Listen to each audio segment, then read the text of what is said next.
Les tâches que le diable a données à ses serviteurs. Première tâche, à éviter à ce que les enfants de Dieu connaissent la parole de Dieu et ne lisent la parole de Dieu.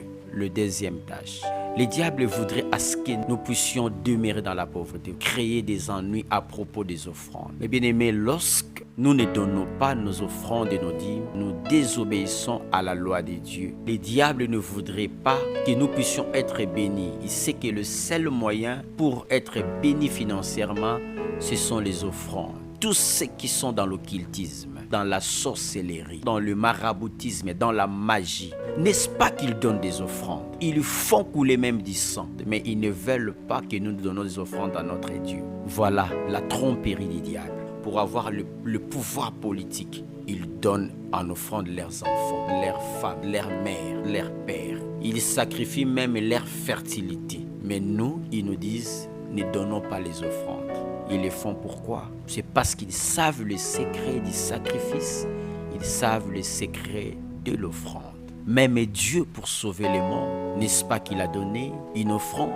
Troisième tâche, les serviteurs du diable font à ce que nos projets n'aboutissent pas. Il y a des esprits qui empêchent à ce que tes projets se réalisent. Tu économises un peu d'argent pour t'acheter un terrain, pour te faire des affaires. Les escrocs arrivent, des manipulateurs arrivent, ils te prennent tout.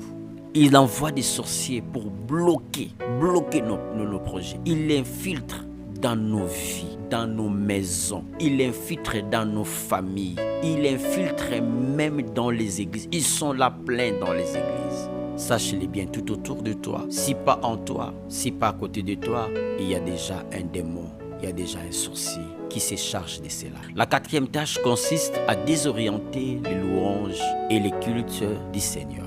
Quand vous voyez que votre dimension de l'adoration et de la louange ne s'attache plus au trône de Dieu, sache-le, où tu es envoûté, où tu es déjà perdu.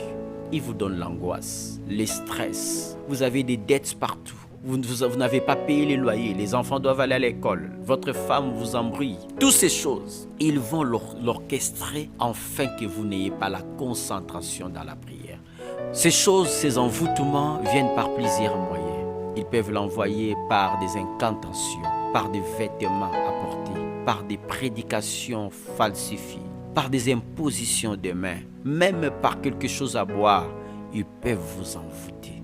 Si tu te retrouves dans ces quatre tâches que nous venons de voir, eh bien, c'est le moment pour toi de chercher Dieu. Soyez le premier à vous abonner sur notre chaîne YouTube, edesministries.tv.